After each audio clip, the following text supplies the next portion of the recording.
제가 첫 번째 오늘 이 재직 기도회에서 여러분 스스로에게 과제물 하나를 제출하면서 이제 혹시 되시는 분들은 저한테 제출해 주시면 제가 한번 보도록 하겠습니다.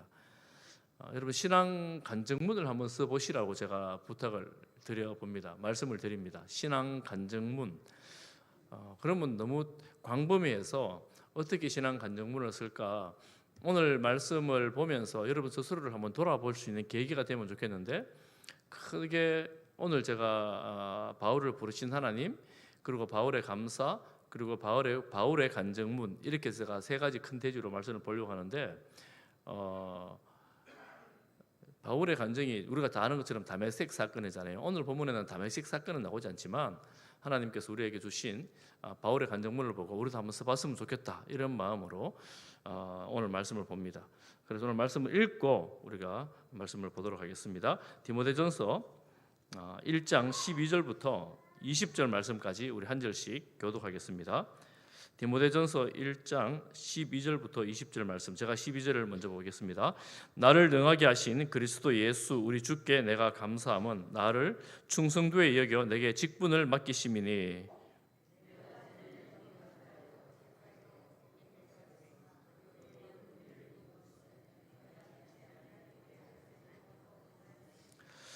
우리 주의 은혜가 그리스도 예수 안에 있는 믿음과 사랑과 함께 넘치도록 풍성하였도다.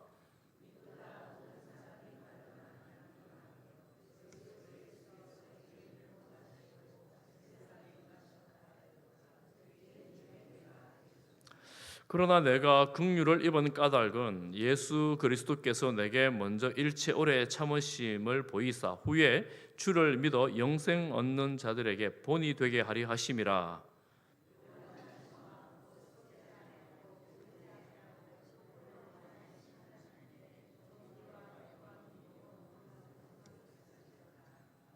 아들 디모데야, 내가 네게 이 교훈으로 명하노니 전에 너를 지도한 예언을 따라 그것으로 선한 싸움을 싸우며,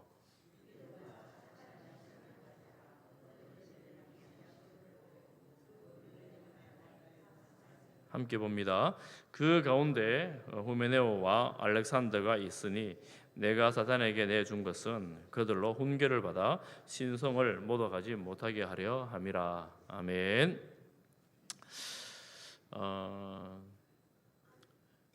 재직들, 사실은 저희들이 재직 기도회니까 제가 재직이라고 말씀을 드리지만, 어쩌면 우리 모든 성도들, 재직은 이제 교회에서 섬김을 위해서 특별히 세운 사람들이지만 모든 성도들은 다 왕같은 제사장들입니다. 왕같은 제사장들이기 때문에 나는 뭐 특별한 직분은 없는데, 그런 분들도 주님 앞에서는 주님의 몸된 교회를 함께 섬기는 재직이라고 말씀을 드릴 수가 있습니다. 그러니 그런 마음으로 우리 온 성도님들 함께 이 말씀을 보면 좋겠습니다. 누가 세우셨나? 이 재직을 누가 세우셨나? 바울은 자신의 그 사도됨에 대해서 말씀을 하면서 이 직분을 누가 줬다고 말하느냐 하면, 오늘 1절과 본문 읽지 않았지만 1절과 12절에 보면 우리 구주 하나님과 그리고 예수 그리스도의 명령을 따라 사도가 되었다, 이렇게 말씀을 합니다. 우리에게 직분을 주신 분은 바로 하나님과 예수님이십니다. 할렐루야. 여러분 어떤 식의 직분이든지 우리가 성도가 된 것 역시도 마찬가지로 우리를 부르신 분이 바로 하나님 그리고 예수님이십니다. 이게 이제 우리에게 때로는 위로가 되기도 하고 때로는 부담이 되기도 하는데, 위로가 되는 것은 내가 힘들고 어려울 때 하나님이 나를 불러서 하나님 자녀 삼으시고 이 귀한 직분을 주셔서 감당하게 하시는구나, 하나님이 나를 부르셨구나, 이런 마음을 가질 수가 있습니다. 그러니 내가 능력이 있고 내가 실력이 있어서 내가 잘해서 되었다라기보다도 하나님이 나를 불렀구나, 이렇게 생각함으로 겸손할 수가 있는 것이지요. 교만할 수가 없지요. 그리고 또 한 가지는 내가 너무 부담스러워서 이 직분에 대해서 내가 참 감당하기가 어렵다, 나는 정말 이 직분을 감당하고 싶지 않다, 이런 생각을 할 때가 있습니다. 아마 그런 분들 가끔 있죠. 뭐 저 역시도 마찬가지입니다. 그럴 때에 하나님이 세우신 직분이니 내가 마음대로 이러고 저러고 하는 건 아니구나 하는 이런 사명감과 이런 도전을 가지고 우리가 이 직분을 감당을 해 나갑니다. 하나님이 세우셨다 하는 것이 그런 여러 가지 의미가 있습니다. 기분 좋을 때는 열심히 하다가 내 기분에 따라서 난 안 하고 싶다 이렇게 할 수 있는 직분이 아니라는 거죠. 그러니 우리가 어떤 때이든지 주님의 뜻을 받아서 주님의 뜻을 받드는 직분자들, 재직들입니다. 그러면 우리가 하나님께서 나를 이렇게 부르셨으니 내가 그 뜻 안에 있어야 되겠다 하는 것이 우리 이 재직들, 특별히 직분자들이 가지는 가장 큰 전제입니다. 전제예요.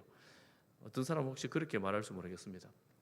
무슨 소리냐? 교회가 투표로 나를 뽑았으니까 교회가 세운 거지. 당회가 임명했으니까 당회가 세운 거 아닌가? 뭐 이렇게 생각할 수가 있는데, 그러면 과거에 구약 시대 때는 제비를 뽑았거든요. 신약에 예수님의 제자 중 한 명이 마띠아를 뽑을 때 제비를 뽑으면 그 뒤로는 제비를 뽑지 않습니다. 성경에 나오지 않아요. 제비를 뽑았어요. 그럼 제비를 뽑았으면 그 사람은 제비가 뽑은 겁니까? 제비가 세운 거예요? 그렇지 않죠? 하나님께서 그 방법을 통해서 세우신 거예요. 하나님께서 투표라는 방법을 통해서 세운 거예요. 하나님의 사람으로 세운 것입니다.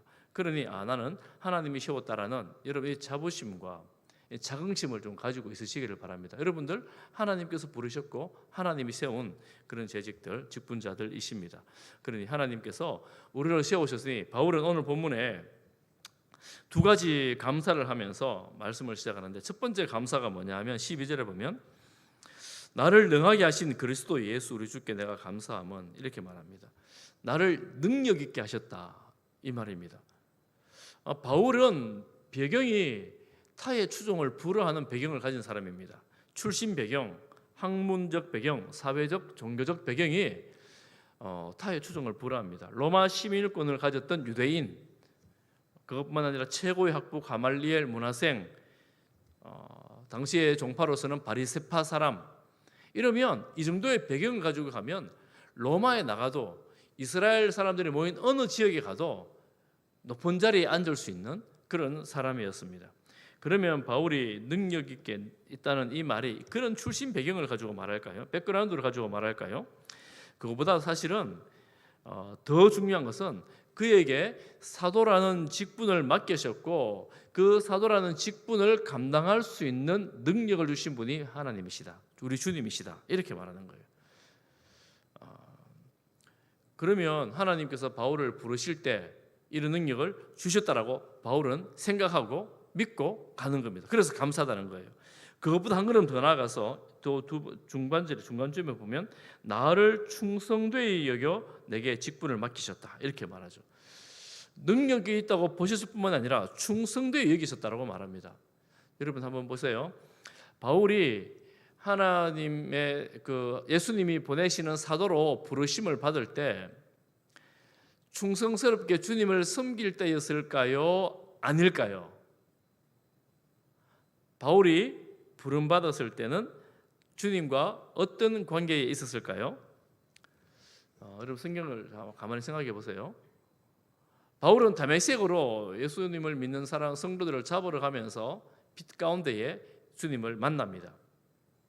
예루살렘에서는 그 스데반이 순교하는 자리에 현장 책임자로 있었습니다. 증인으로 있었습니다. 그러니 바울은 어떤 사람이었냐면 예수님을 믿는 사람들을 박해하는데 열성적인 사람이었습니다. 그리고 다메섹에서 부활하신 예수님을 만나고 난 다음에 다메섹에 가는 길에 만나고 난 다음에 다메섹에서 눈을 뜨고 그때부터 바울은 열성적인 전도자가 되었습니다. 그러면 바울이 하나님께서 부르실 때 하나님께 충성했을까요? 우리 주님께 충성했을까요? 바울은 사실은 예수님 앞에 사도로 충성하기 이전에, 사도도 안 되었죠. 충성하기 이전에 하나님께서 찾아가 주셨고 그를 부르십니다. 사도행전 9장에 보면 순서가 쭉 그렇게 나와요. 다메섹에서 아나니아에게 주님 말씀하십니다. 내가 택했다 이렇게 말씀하십니다. 그러니 바울 입장에서는 사실은 충성한 게 하나도 없었어요. 충성한 게 하나도 없었는데 주님은 바울을 보고 나를 충성되이 여겼다 이렇게 말씀하고 있는 거예요. 바울은 부르심을 받기 전에 열심히 전도한 사람이 아니었습니다. 탁월한 믿음의 사람이 아니었습니다. 오히려 예수님을 믿는 사람을 잡아 가두는 일에 충성되었고 열성적인 사람이었습니다. 그런 사람을 바울은 나를 충성되이 여겼다 이렇게 말하죠. 정말 이례적이죠. 열심히 하지도 않았는데 하나님께서, 예수님께서 작정하여 부르셔서 이방인의 사도로 세운 거예요. 참 특별하긴 한데 가만히 생각해 보면 이런 일들이 우리 사이에도 전혀 없는 게 아닙니다. 제가 예전에 교회에 있을 때 직분자를 세울 때 그런 일이 있어요. 사람들이 너무 많다 보니까 직분자를 세우면 어떤 기준을 가지고 해당되시는 분들의 기준을 쭉 이렇게 찾아서 그 해당되시는 분을 추천을 합니다. 추천하는 여러 가지 조건들이 있어요. 여러 가지 조건들을 가지고 추천을 합니다. 그리고 이제 추천됐다고 이제 그 개인에게 알려줍니다. 알려주면 다들 직분 받기를 바라는 사람은 감사하다고 그러지만 받기를 바라지 않는 분들도 많이 있거든요. 직분을 바라지 않는 분들도 많이 있는데 그런 분들은 나는 못합니다. 나는 안 합니다. 빼주세요. 이런 말들을 합니다. 이런 말들을 하시는데 한 분이, 그 중에 한 분이, 제가 몇몇 분이 기억나는 분이 있는데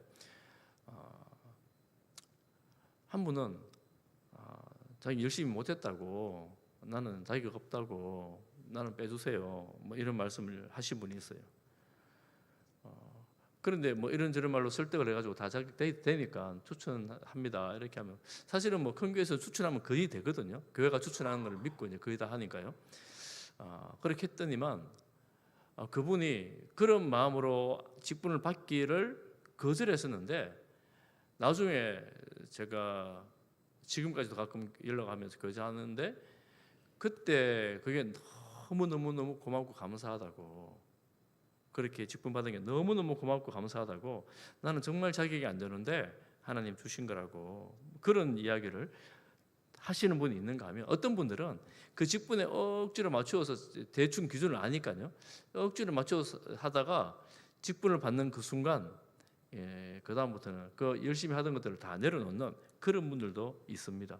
사람이 하는 일의 이제 한계라고 할 수 있겠죠. 하나님은 중심을 보시는 분이니까 하나님은 그 중심을 보시고 세우시는데 사람이 하는 일의 한계라고 할 수가 있습니다. 그렇지만 바울은 정말 자격이 안 되는데 충성되이 여겨 직분을 주셨다 이렇게 말하니 감사하죠.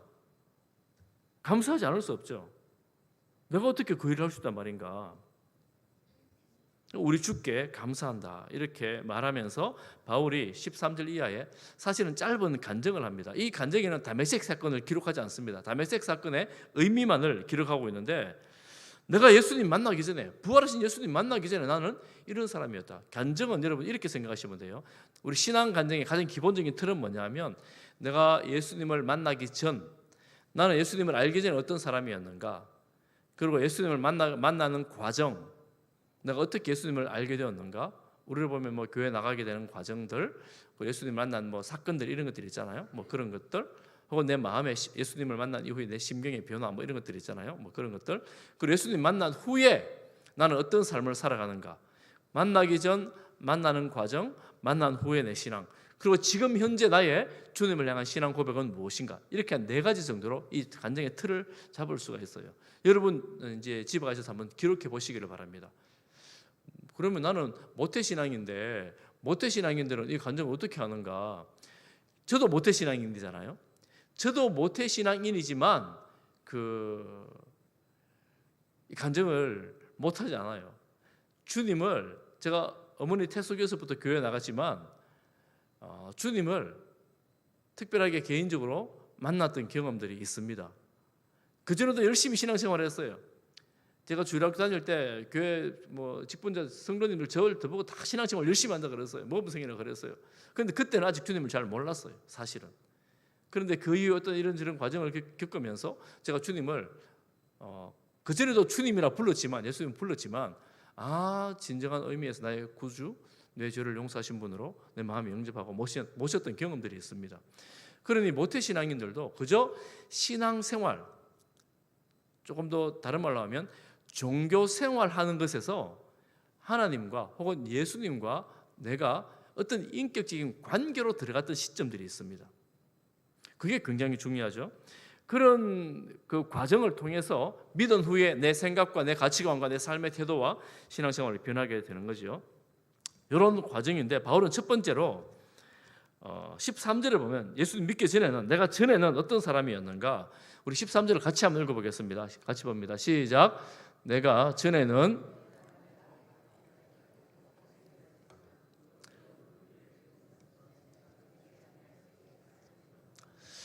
전에는 어떤 사람이었습니까? 비방자. 비방자라는 말은 모독한다는 의미입니다. 모독하는 사람이에요. 누구를 모독했겠습니까? 예수님을 모독했죠. 그리고 예수 믿는 성도들을 모독했죠. 박해했습니다. 폭행했습니다. 폭행하다는 말의 의미에는 오만하다는 뜻이 있습니다. 오만하기 그지없었던, 교만하기 그지없었던 그였습니다. 그런데 그가 긍휼을 입었다, 이렇게 말하죠. 사실은 바울 입장에서는 굉장히 수치스러운 고백입니다. 지금은 사도가 됐잖아요. 사도로서 살아가는데, 그러니까 예수님을 그렇게 비방하고 교회를 그렇게 핍박하고 성도들을 그렇게 박해를 했는데, 폭행을 했는데, 그 이야기를 랩을 한다는 게 얼마나 좀 수치스럽습니까? 그럼에도 불구하고 나를 이렇게 바꾸어 놓으신 주님을 생각하면서 내 과거를 이야기하는 거예요. 아마 혹시 여러분 중에 그런 분이 있는지 모르겠어요. 우리 교회에서도 그런 분들이 있어요. 어떤 분들이 있는가 하면, 내가 지금 사실은 신앙생활 하면서 제사를 드리고 싶지 않은데 주변 가족들이 뭐 안 드리면 안 되게 힘들게 하니까 그냥 주는 거예요. 주일날 나는 정말 예배당에 나와서 예배 드리고 싶은데 안 믿는 가족들이 나를 얼마나 힘들게 하는지 내 신앙생활을 잘 하지 못하도록 하는 거예요. 그런 주변에서 이런 눈치들을 보고 주변에서 이런 핍박을 받다 보니 내가 주님 앞에 열심히 나가고 싶은데 나가지를 못하는 거예요. 여러분, 그런 사람들이 역전이 될 수가 있습니다. 그렇게 박해하던 사람들이 역전이 될 수가 있어요. 지금 바울이 그런 거예요. 그런데 바울은 그때 내가 몰라서 그랬다, 이렇게 말하는 거예요. 몰라서 그랬다, 알지 못하고 했던 일이다, 이렇게 말합니다. 예수님을 몰랐던 거예요. 여러분, 예수님을 모르면 박해도 하고 핍박도 하고 교만하기도 하고 뭐 그렇습니다. 그럴 수밖에 없어요. 예수님을 모르는데 우리가 어떻게 겸손하게 잘 살 수가 있겠습니까? 그래서 여러분 생각하세요. 저 사람들이 예수님을 모르면 이렇게 할 수 있구나.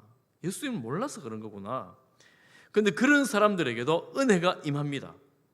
그런 사람들에게도 은혜가 임할 때에 이제 믿게 되는 과정이라 할 수 있는데, 14절에 보면 우리 주의 은혜가 그리스도 예수 안에 있는 믿음과 사랑과 함께 넘치도록 풍성하였도다. 내가 그런 비방자, 모독자, 박해자였는데 그리스도의 은혜가 풍성하게 넘치도록 임하였다라는 겁니다. 14절과 15절 말씀이 아마 그 바울이 다메섹에서 빛 가운데 예수님을 만난 사건의 과정이라고 볼 수가 있는데, 풍성하게 임한 주님이라고 볼 수가 있는데 그 사건 자체는 이야기를 하지 않습니다. 디모데는 잘 알고 있겠죠. 많이 여러 번 같이 동행했으니까요. 그 의미를 설명합니다. 그러니까 우리가 신앙생활하면서 나는 예수님 만난 과정이 잘 모르겠는데 이런 분들이 있잖아요. 모태신앙이었는데 이런 분들이 있잖아요. 이런 분들이 내게 있어서 어떤 기적이나 어떤 능력이나 혹은 빛을 봤다든가 음성을 들었다든가 뭐 이런 거는 아니지만 내가 예수님을 향하여 고백하는 내 신앙 고백이 바뀌어진 계기들이 있을 거예요. 예전에는 뭐 그냥 모르고 교회 다녀야 되는 줄 알고 교회 다니고, 교회 재밌게 해주니까 교회 다니고, 맛있는 거 주니까 예배 드리고, 뭐 교회에서 봉사하니까 일하고 뭐 이랬지만, 어느 순간 어떤 사건을 통하여 혹은 어떤 계기를 통하여 혹은 말씀을 듣다가 말씀을 묵상하다가 기도하다가 내가 죄인이라는 사실, 그리고 예수님께서 내 죄를 위해서 돌아가셨다는 그 사실이 너무너무 크게 다가오고 그게 믿어지고 하나님의 사랑이 내 심령 속에 막 이렇게 넘치도록 넘치는 거예요. 그래서 예수님 생각만 해도, 하나님 말만 해도 눈물이 주르르 흐르는 이런 일들을 이제 경험하게 되는 거예요. 여러분, 우리가 모태신앙이지만 이런 경험들은 꼭 하셔야 돼요. 제가 전에 한번 말씀을 드렸지만, 그때 비로소 뭐가 되느냐 하면 내가 정말 죄인이었고 예수님이 나를 위해서 정말 죽으신 것이 사실이구나 믿겨지면서 그 예수님이 내 인생의 주님이 되어지는 거예요. 내가 주님을 위해 살아야 되는구나, 이렇게 되는 거예요. 이게 예수님을 믿게 된 과정에서 일어나는 일들입니다. 너무나 중요한 일 아닙니까? 꼭 있어야 되는 것 아닙니까? 이게 지금 15절, 여러분 15절 한번 말씀 보세요. 15절을 같이 한번 읽어보겠습니다. 15절입니다. 시작. 믿보다 모든 사람이 받을 만한 이 말이요, 그리스도 예수께서 죄인을 구원하시려고 세상에 임하셨다 하여도다. 죄인 중에 내가 괴수이라. 바울은 이렇게 예수님을 만나고 난 다음에 예수님을 만나고 난 다음에 한 고백이 내가 죄인 중에 괴수다. 여러분 괴수가 뭡니까? 우두머리예요. 우두머리. 죄인 중에 죄인이 괴수입니다. 바울은 원래 바리새파 사람이었습니다. 바리새파 사람은 예수님 뭐라고 말씀하십니까? 바리새인들을 예수님께서 뭐라 하시면서 그래도 너희들이 저 바리새인의 의보다 나아야 된다라고 말씀하셨어요. 바리새인은 윤리적으로, 도덕적으로, 종교적으로 탁월한 사람들이었습니다. 악을 행하거나 죄를 범하거나 이런 사람들이 아니에요. 사람들이 바리새인 보면 그렇지 신앙생활을 한다면 저 정도로는 살아야지 하는 기준되는 사람이었습니다. 그래 예수님을 모르니까 그 기준이 자기 의가 돼가지고 자기 교만이 돼가지고 사람을 판단하고 정죄하는 일에 앞장서고 예수님을 십자가에 못 박는데 앞장서는 사람들이 바리새인들이 되는 거예요. 그 바리새인이라고 전제할 때는 겉으로 봤을 때는 특별한 죄인이 아니에요. 겉으로 봤을 때는 오히려 아주 신실하고 존경받을 만한 그런 신앙인들이었습니다. 그런데 바울이 뭐라고 말합니까? 부활하신 주님 만나보니까 내가 죄인의 괴수구나. 아니 그렇게 살았는데 죄인의 괴수라니 말이 되겠습니까? 주님의 사랑을 깊이 깨달으면 깊이 깨달을수록 우리 심령에 새겨지는 것은 뭐냐면 주님이 없었더라면 내가 내 인생이 어떻게 됐겠나?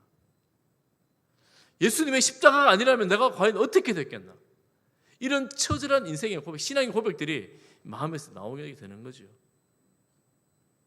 주님 때문에 내가 살아났구나 하는 것들을 깨닫게 되는 겁니다.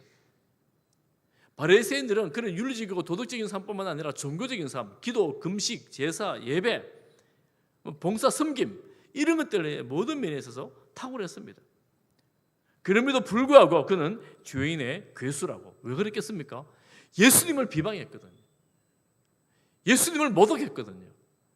이거야말로 그의 인생의 가장 큰 죄라고 바울은 생각하고 이렇게 말한 것 같아요. 그러니 이런 나를 구원하시기 위해서 예수님이 나를 만나 주셨으니, 빛 가운데 만나 주셨으니 이보다 더 큰 은혜가 어디에 있는가 하는 것이 지금 바울의 고백입니다. 그리고 바울이 이렇게 예수님을 만난 이후에 16절을 보면 이제 내가 이렇게 부름받은 이유에 대해서 설명합니다. 16절을 같이 한번 보겠습니다. 16절 시작. 그러나 내가 긍휼을 입은 까닭은 예수 그리스도께서 내게 먼저 일체 오래 참으심을 보이사 후에 주를 믿어 영생 얻는 자들에게 본이 되게 하려 하심이라. 예수님께서 그에게 긍휼을 베푸신 것이 내게 오래 참으셨구나. 오래 참으셨구나. 바울은 깨달은 거예요. 나를 향한 계획이 있으셨구나. 그때 내가 그런 악한 일을 할 때도 주님은 참고 계셨구나 라는 것을 깨달은 거예요.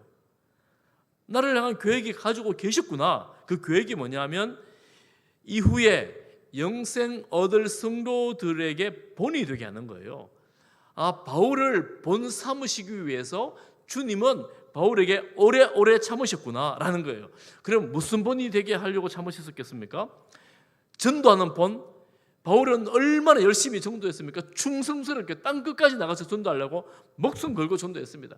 감옥에 갇혀서도 전도했습니다. 매 맞으면서 전도했습니다. 복음을 전하는 일에 정말 최선을 다했습니다. 얼마나 아름다운 본입니까? 믿는 이들로 볼 때는 그만한 본이 그보다 더한 본이 어디에 있겠습니까? 이 본을 세우기 위해서 예수님께서 오래 참으셨다라고도 말할 수 있지만, 그것도 맞지만 더한 것은 믿는 자들을 비방하고 예수님을 모독하고 박해하고 폭행하고 저렇도록 교만한 이 사람도 주님께서는 참고 기다리신다는.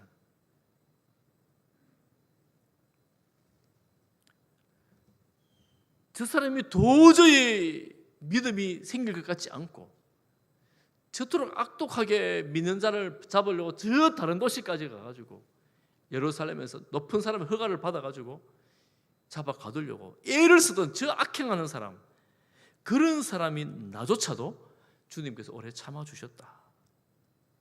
오래 참아주셨다는 거예요. 그리고 나를 주님의 사도로 부르셨다라는 겁니다. 여러분, 어떤 본입니까? 그렇다면 우리가 주변에 직분을 받았든지 아직 안 받았든지 사실은 우리 눈의 기준에, 우리 기준에 별로 합당치 않는 사람들이 몇 명 있잖아요. 몇 명 있잖아요. 많지는 않지만 몇 명 있잖아요.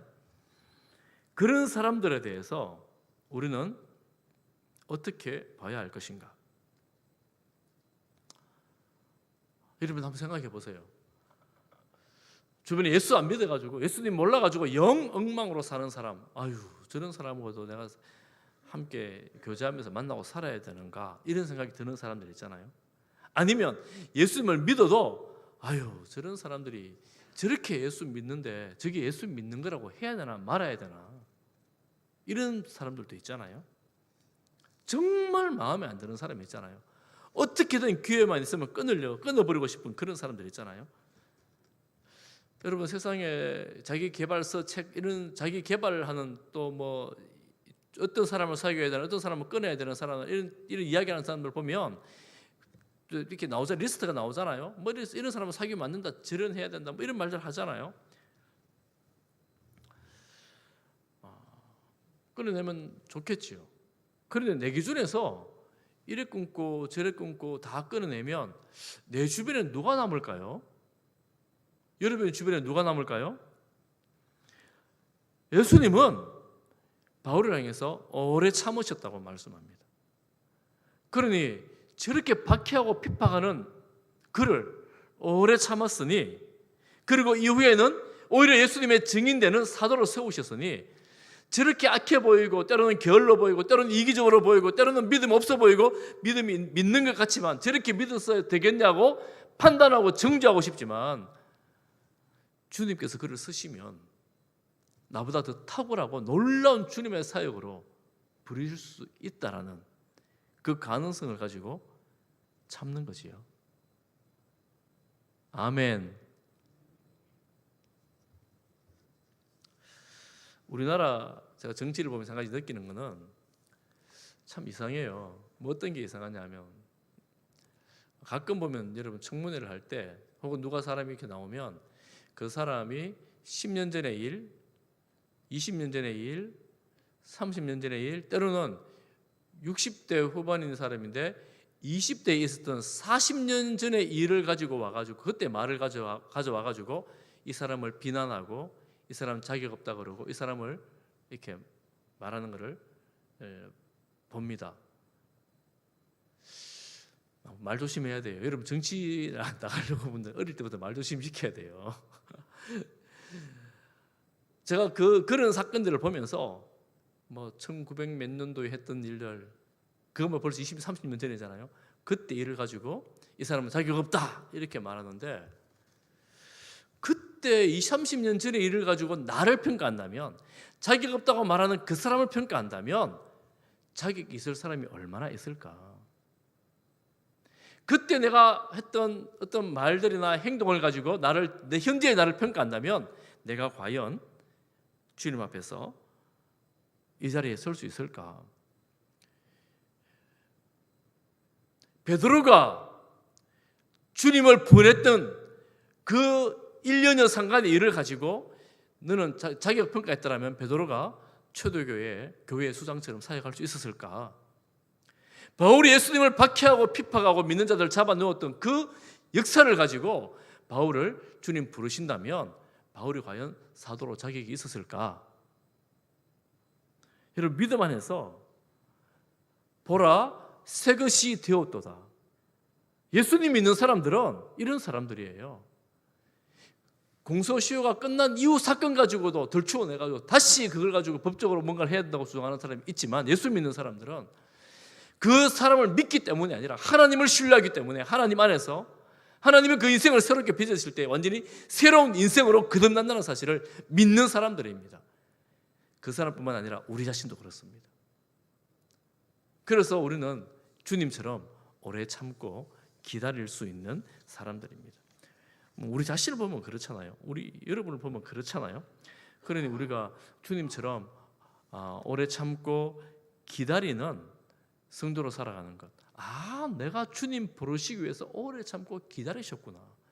주님 나를 주님의 사람으로 빚으신다고 얼마나 참고 기다리셨는가 하는 것들을 기억할 때 하나님의 사랑에 너무너무 감사하고 고맙고, 또 나를 주님 앞으로 인도해 준, 내가 예배당에 남아있도록 해준, 도와준 친구들, 또 내게 신앙의 유산을 물려준 부모님, 얼마나 귀하고 감사한 분들인가.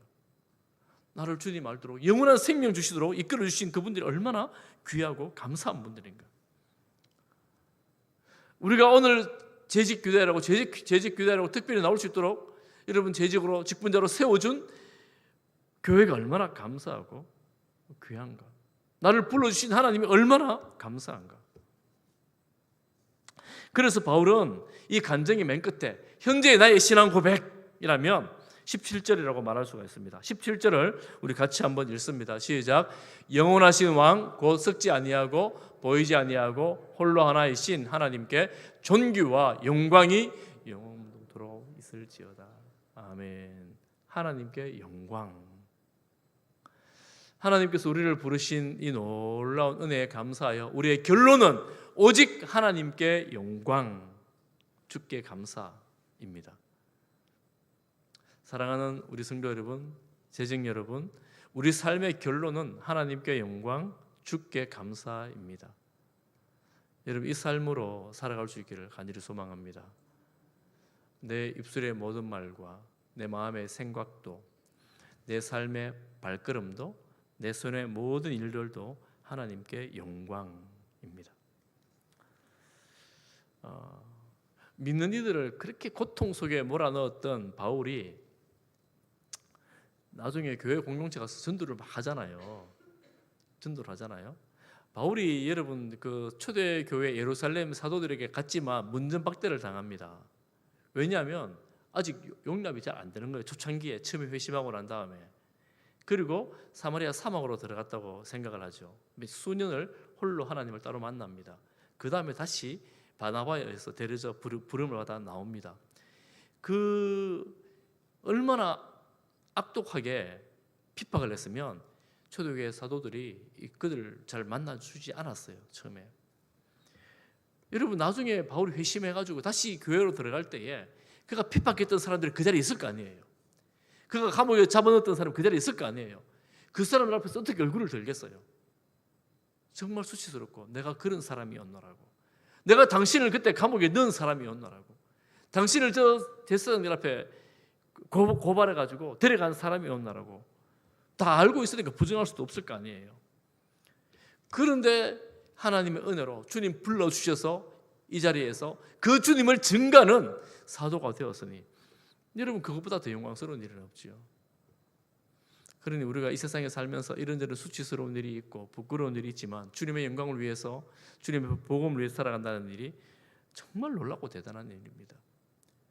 그럼에도 불구하고, 이런 놀랍고 영광스러운 일임에도 불구하고 이 길에서 벗어난 사람들이 있다라고 18절에서 20절 말합니다. 이 사람들이 이 길에서 떠나갔다 이렇게 말합니다. 그러니 디모데 너는 믿음의 선한 싸움을 싸워라 이렇게 말합니다.